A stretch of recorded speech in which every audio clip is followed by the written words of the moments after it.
Hello everybody, and welcome back to Shatter Our Souls with Novaria. Now today we are starting off where we left off last week, which is the minor tests of strength. Starting off, we are going to, we're going to stake our claim to the spear version of this guy. And all honesty, I have to say that the minor tests of strength are reasonably challenging. Don't get me wrong, it's not that they are a incredibly hard opponent or something that can't be beaten with enough time and patience. But the problem is that normally Link has about 5 times the output of damage. So it really feels like I'm fighting an uphill battle through all of this. Unfortunately, Link forgot that he can grab a sword, at least in this particular run of the game, so I personally believe that it mostly fits his needs. But these mini guardians are kind of a unique enemy as far as guardians in and of themselves are. There are some that show up that are giants. You got the flying guardians, you've got the stationary turret guardians.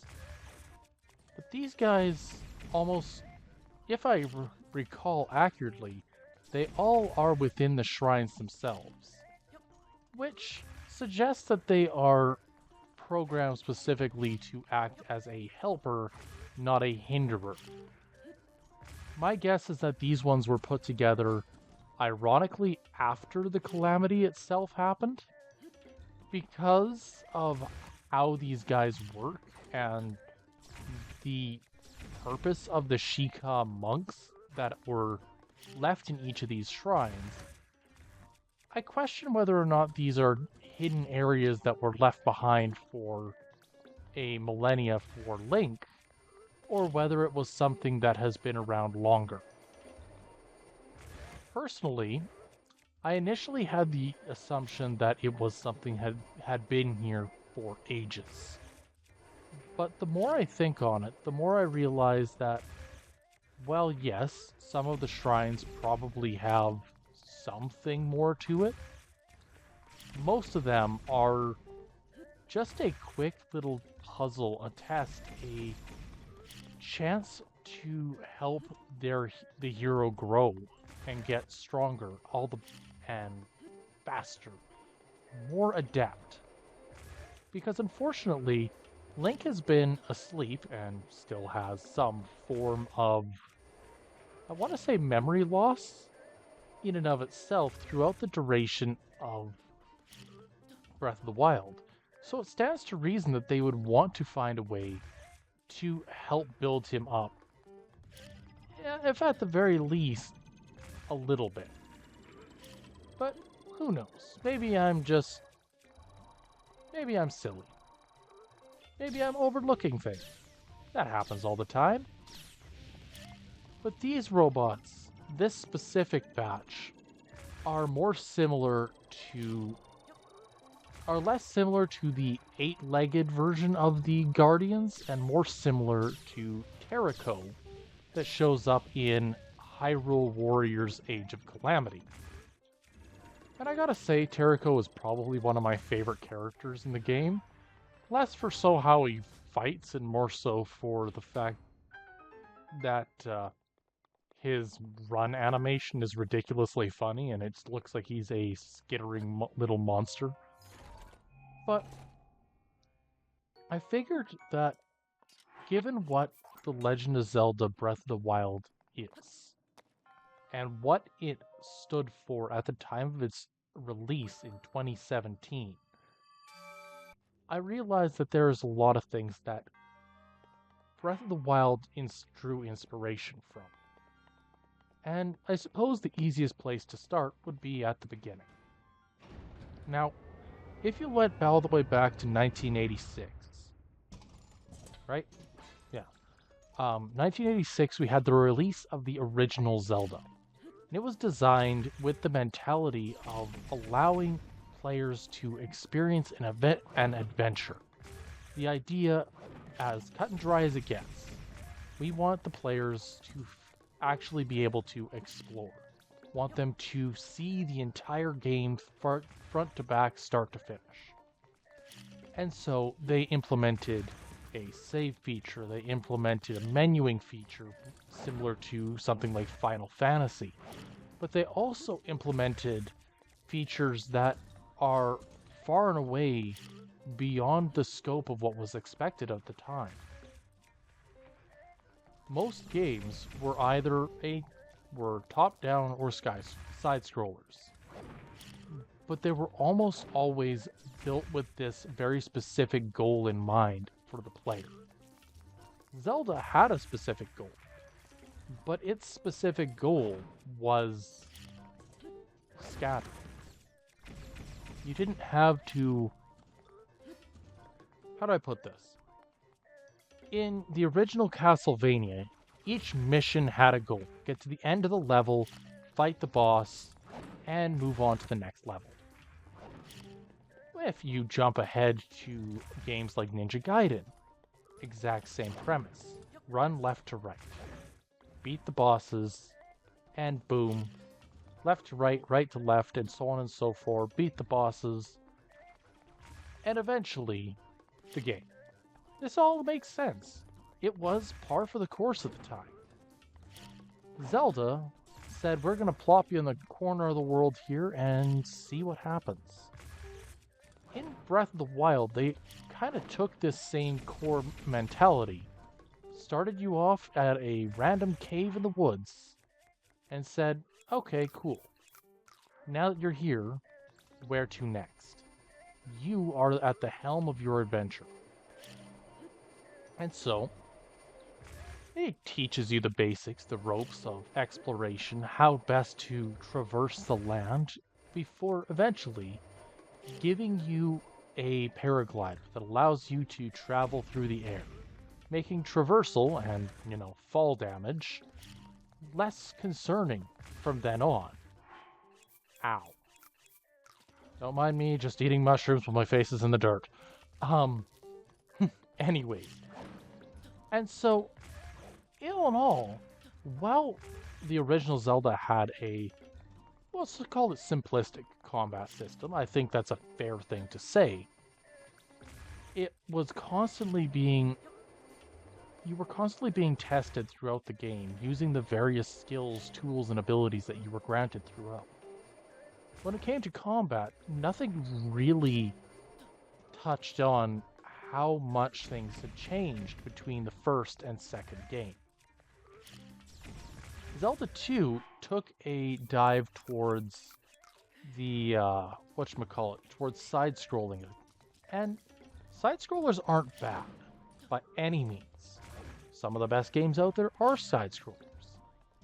But the thing is that the Zelda 2 didn't necessarily fit with the original. A lot of the overworld exploration was very similar to what the originals were. But the combat could only be done truly in 2D space, top-down.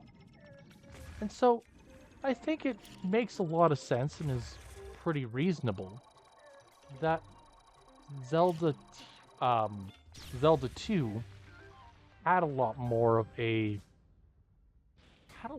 focus on that and the building up of the lore of their world. It wasn't... Why am I kind of focusing in on these two to start? Well, the world itself is vast. Every single artifact, every single location that you could find in the original games is in some capacity represented in Breath of the Wild. But more than that, it's return to form. It's the idea that the player can explore and head wherever they want, whenever they want. Provided they have some basic idea of what they're doing, it's fair game. Now that the first two tasks are done, we're going to actually make our way towards I believe it is the Ridgeland region, the giant mushrooms. Partially because there is a shrine that I like to get early, which is the one where you have to stand in a blood moon without armor on. Not exactly the most subtle of not exactly the most subtle shrine out there, but that's okay. But we're gonna head into the Ridgeland area and try to tackle each of these shrines there. There are a couple things that are going to come up in the near future, however. That is that there are going to be a number of shrines in the near future that outright require the use of certain weapons or items. Excuse me, do not roll your eyes at me. That's going to hurt. And the ones that I'm most concerned about are the ones that require bows. Bows are the hardest thing to emulate using the current gear and weapon that I have. So, knowing that, it's going to be a bit of a challenge to actually use anything to really get the same results that I'm aiming for. That's neither here nor there. That's just my personal statements. But I believe that a lot of these are going to be questionable at best for a little bit.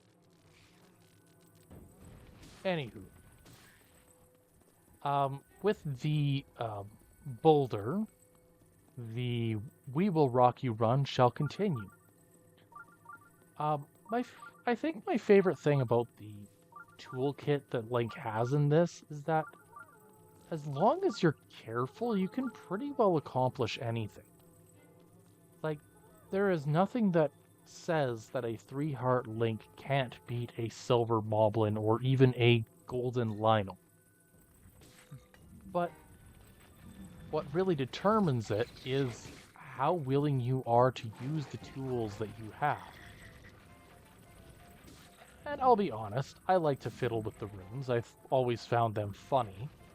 Because nothing says I need to keep this guy away from me than bonking him with a brick. But more than that, it also showcases a lot of ingenuity, which, again, ties into older games. Now, I believe in many ways that Zelda Breath of the Wild doesn't really fit in any timeline. It's, in my opinion, the closest game to Breath of the Wild is ironically Hyrule Warriors 1 and 2. And the reason I say that is because Hyrule Warriors, the original version, had a conversion event of the Era of the Sky, Era of Twilight, Era of Wind, and the Era of the Hero of Time, all at a, shall we call, centralized location. If we were to presume that all 5 of these time periods got combined, then that would theoretically mean that wherever Hyrule Warriors fit ultimately didn't matter. Because what mattered was the end result. And the end result was that all of them kind of combined into one. I personally of the opinion that the Warriors games fell somewhere at the end of the Fallen Hero timeline. Think or shortly after Zelda 2. But that's conjecture. There's no actually definitive placement for that. And as a result, there is no definitive placement for this. But there are certain things that do crop up that surprised me. One of them being that they were talking in the opening cutscene how the secret to defeating Calamity Ganon lie deep underground. Everybody was so focused on the major problem that was dealing with with Calamity Ganon, that they didn't think to go underground. And so, ironically, they ended up shooting themselves in the foot. preventing them from actually getting any major solution. That's my personal opinion. Again, my opinion is my opinion. But it is something of note. Okay. This isn't looking good. And I'm thinking this one might be one that isn't doable at the moment. I have an idea for how to deal with it, but yeah, I'm not liking my odds.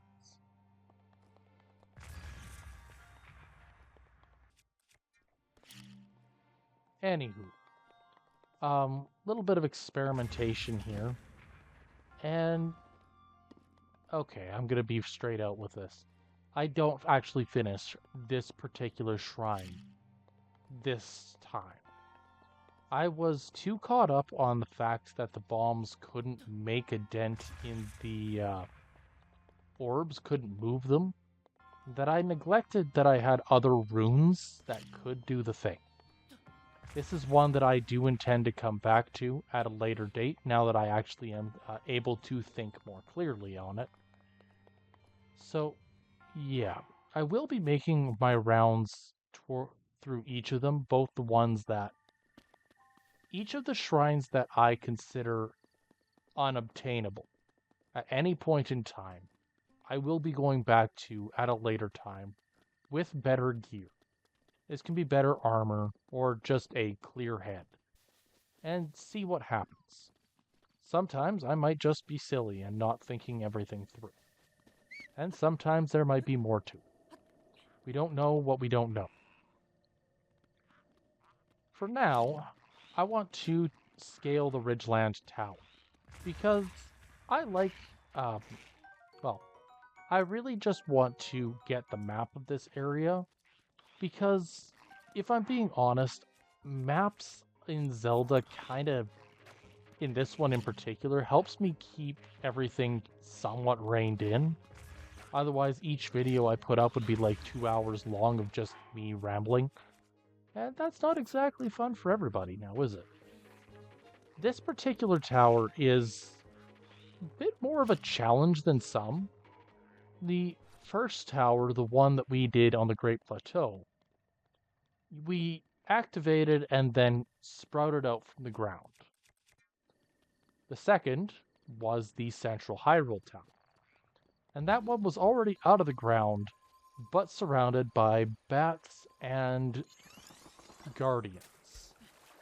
The Ridgeland Tower is surrounded by a puddle. And this particular puddle is filled with electric Lizalfos and has a couple of electric Wizrobes as well. What that means is that if any of them opt to attack at close range or end up hitting the water with any electric-based attacks, I'm pretty well out of options, and I will be shocked. So getting up this tower as fast as possible is actually an ideal choice. And so this is kind of going to be a test of whether or not perseverance will matter in this run, because all of these Wizrobes are going to make this a bit of a challenge to climb up in and of itself. And that's not necessarily a bad thing. I like a challenge every now and again. But this might just be a tad on the ridiculous side. Oh. I should have jumped. Anywho. One thing I do like about the way that Zelda handles these towers compared to other games is, I suppose, the Ubisoft effect. Ubisoft in the Assassin's Creed franchise, for example, gives you something tall to look out from. And that's it. You climb to the top and it gives you a checklist of things to do. things to collect. It could be music sheets. It could be pigeons. It could even be treasure chests or enemy encampments. They all are part of the full experience. Zelda doesn't hold your hand with this. They want the player to experience their world, but they want them to do it at their own pace. These towers are ironically less useful than any of the Ubisoft towers as far as getting around, and yet far more important to the experience of the player. Oh, come on! No, I'm going to eat a giant stack of wood and there's nothing you can do to stop me. Anywho, now that I've woken up from that nasty shock, these towers are more immersive in nature. They aren't there to make your life difficult. Most of the time. This particular one seems to be trying to make my life difficult. But they're there to give you a vantage point. A place to look out from across the area and say, yeah, I know what I'm going to do next.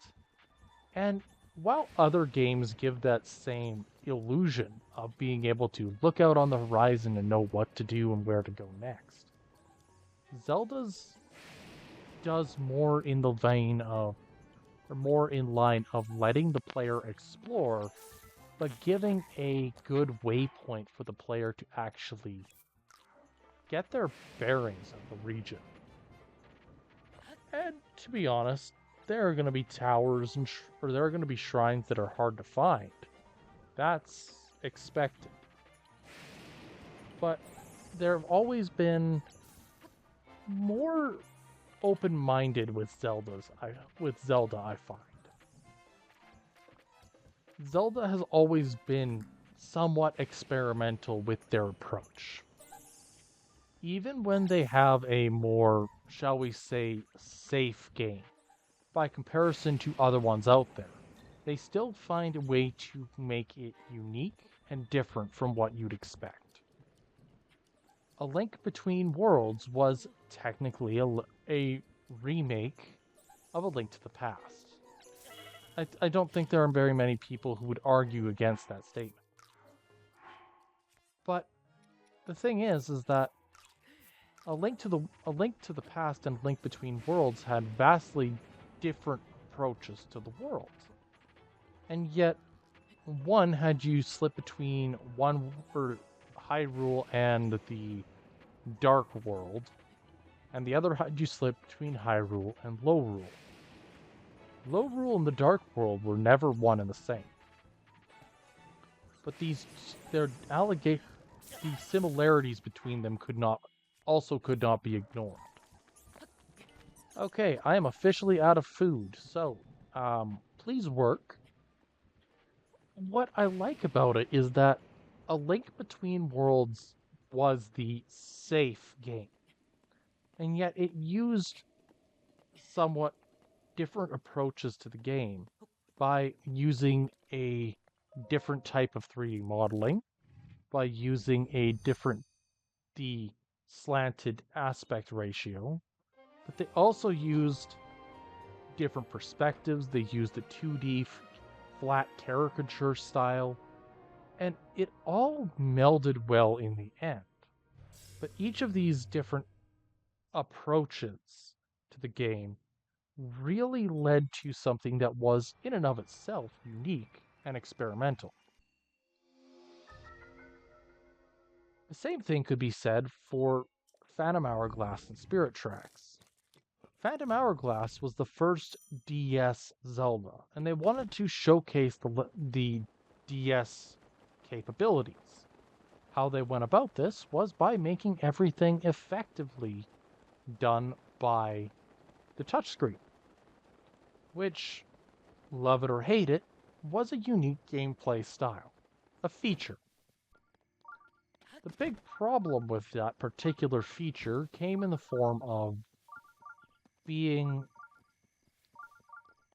at times difficult to see if you didn't have your stylus. But they approached the C aspect of the game the first time. And then they expanded upon it in Spirit Tracks to a degree by making it primarily land-based, but having more missions and side quests about transporting goods from one location to another, as an actual train engineer would. Spirit Tracks also revamped the whatchamacallit, the Temple of the Ocean King. In Phantom Hourglass, there was a massive dungeon, and every time you came back to it, you had to complete it again. And this meant that the player had to complete the entirety of portions of this dungeon up to, I believe, 7 times throughout a single playthrough. It was a tad overdone. I'll be honest about that. Spirit Tracks took the same mentality, the same idea, and tweaked it a little bit. The creatures within this massive dungeon were primarily phantoms, but instead of the phantoms being shall we say, a detriment, a obstacle to be avoided, they were in fact a tool to be used in Spirit Tracks. Zelda was able to take control of a phantom at any point in time and use her, oh, this is gonna go bad, ow, and use her ability to take control of a phantom to actually be a secondary character on the screen.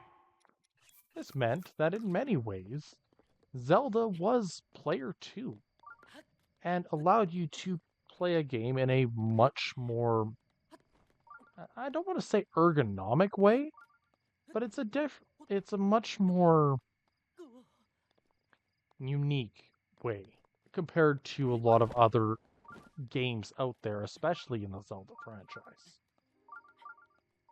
And so, I gotta say that I am actually quite impressed with how it ended up. It started a little rough around the edges, let's be real.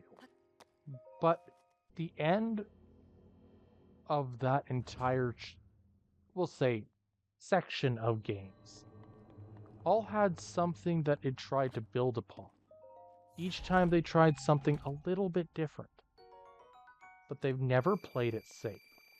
What worked for one game doesn't always work for the other. So, Breath of the Wild and Tears of the Kingdom, then. Breath of the Wild's had the shrine system. Tears of the Kingdom also has shrines. Where these two differ is approach. And I'm going to call it approach to combat to start. Or rather, how Link engages with the world. In Breath of the Wild, a lot of the engagement with the world came in the form of collecting items and running around just checking out the nooks and crannies, the areas of the world that you haven't been to yet. Fighting a couple moblins, bokoblins, swinging around massive swords or something of that nature every once in a while. Tears of the Kingdom looked at Breath of the Wild and said, yeah, this was great. But how could we change the way that the player engages with this world? And the end result is what I would consider a masterclass in the sandbox genre. And the sandbox genres are typically games like Minecraft. But they took what Breath of the Wild was and tweaked certain abilities like the magnesis and created the Ultra Hand. The Ultra Hand, while having a somewhat mundane name, is probably one of the most versatile tools Link has ever gotten. And this is kind of saying something, given that he's a Swiss Army knife. But this one tool, on its own, was capable of allowing Link to deal with creating and maintaining multiple vehicular structures, combat scenarios. It was capable of helping him transport himself from one area of the world to another. It could help solve very specific problems, like crossing water. And so Zelda Tears of the Kingdom actually had a more, I want to call it a slightly more versatile approach to world exploration. The entire mentality around Tears of the Kingdom was you've been through this world, we'll make it easier to go through it, but we're also going to make it so that the challenge itself becomes more. Anyway, is it's more defined for its traversal and less defined by its shrines, at least in my opinion. Anyways, we have entered the Thundrara Plateau. The Trial of Thunder is pretty...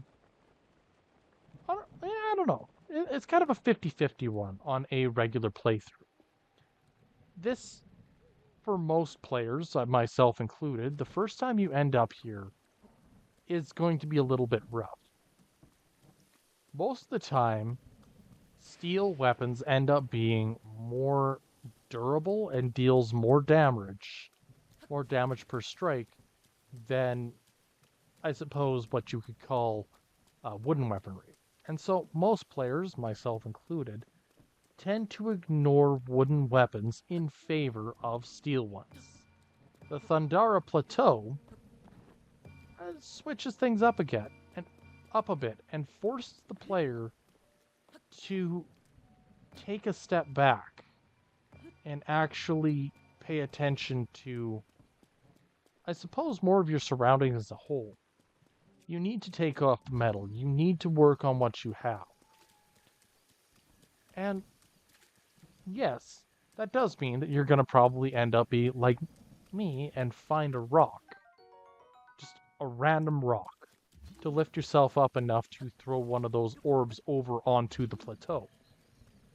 But aside from that, this does offer a somewhat more unique challenge as a direct result of what it is attempting to accomplish. And I think that's amazing. I love the, I suppose, smaller moments in this.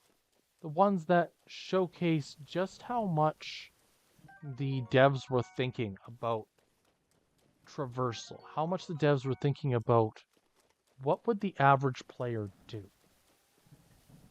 So there's one shrine in this that I love for the most ridiculous reason possible, and it is the three brothers. Each of these three brothers is a Hinox. You have a red one, a blue one, and a black one.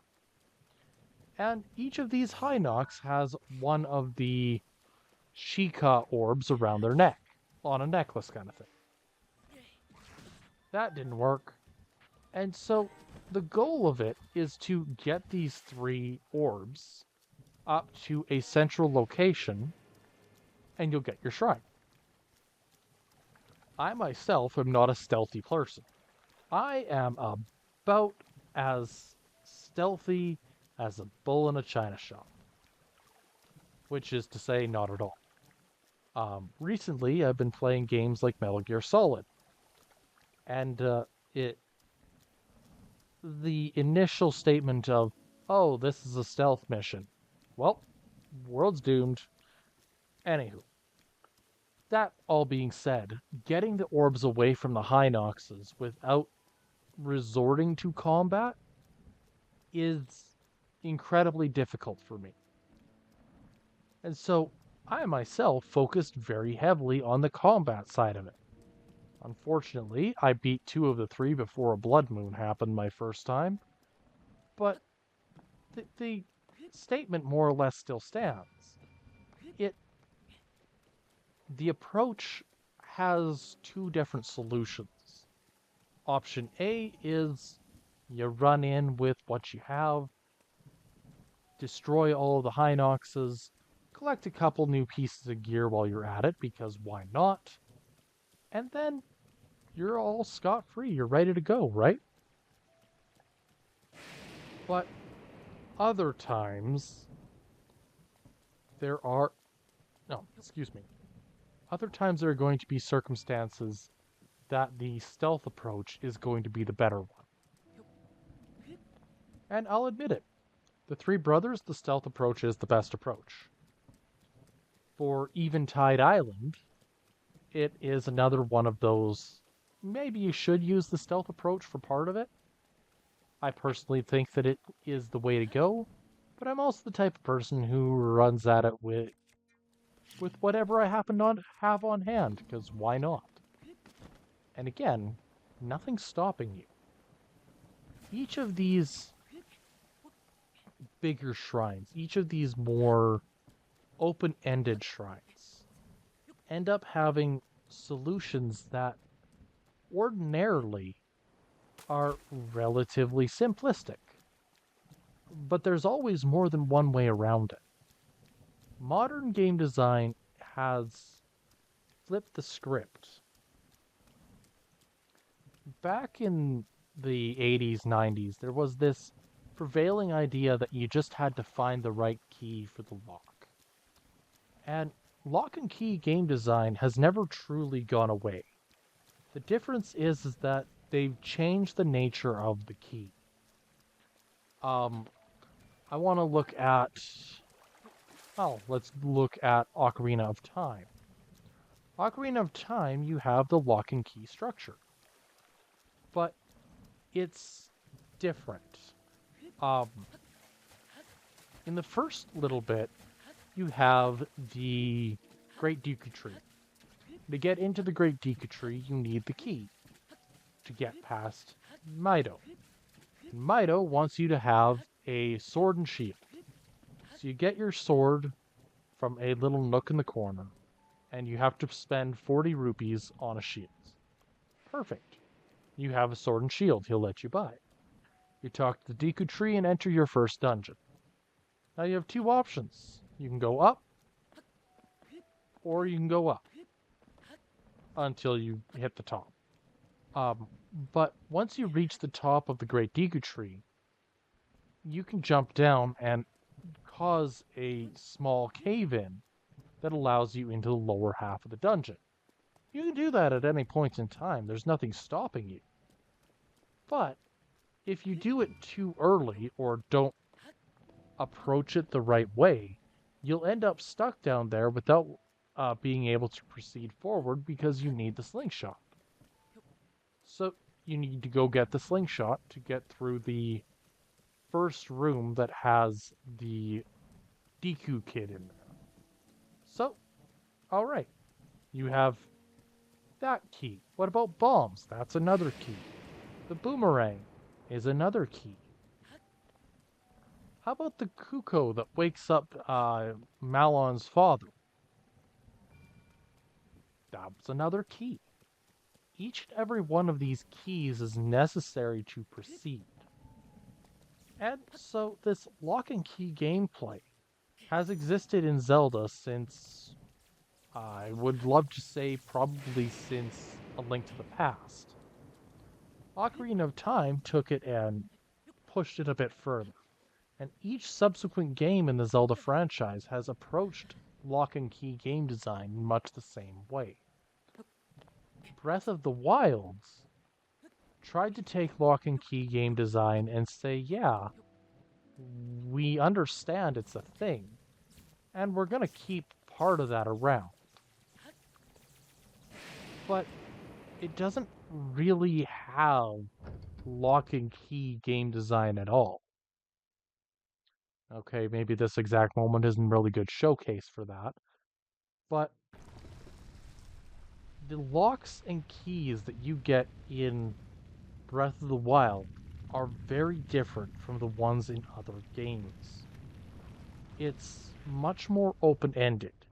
Yes, you're going to use a sword, a shield, a bow, but your 4 keys you have right from the beginning. The only difference is how you want to apply those keys to open up the lock. Anyways, we are now inside the Thunder Plateau because apparently the Trial of Shrine of Thunder wasn't enough. It is time to deal with buried secrets. And honestly, this one's pretty simplistic. Kaboom. And I just gotta find the switch. There it is at the bottom there. And I need to find a block to put on it. Or at least something to put on it. Should be easy. Just gonna set that there. Give myself a little bit of room to work with. And yeah. Anywho, what do you think about the approach to Zelda's design? Do you think Breath of the Wild nailed it? Do you think it had room for improvement? And I'm kind of curious. Do you think that Tears of the Kingdom actually improves upon Breath of the Wild? Or did you feel that it ended up with falling a little bit short of its predecessor? Let me know in the comments down below. While you're there, I would love if you could like the video, subscribe to the page, and I hope you all have a good one. Honestly, I'm expecting that there's going to be a lot of shrines that I'm going to be unable to beat, just on the nature of not having a bow. Because I can think of like 3 off the top of my head that require it in some capacity. And I'm not exactly liking my odds with that being the case. Oh well, food for thought and problem for future Nova to deal with. Until then, have a good time.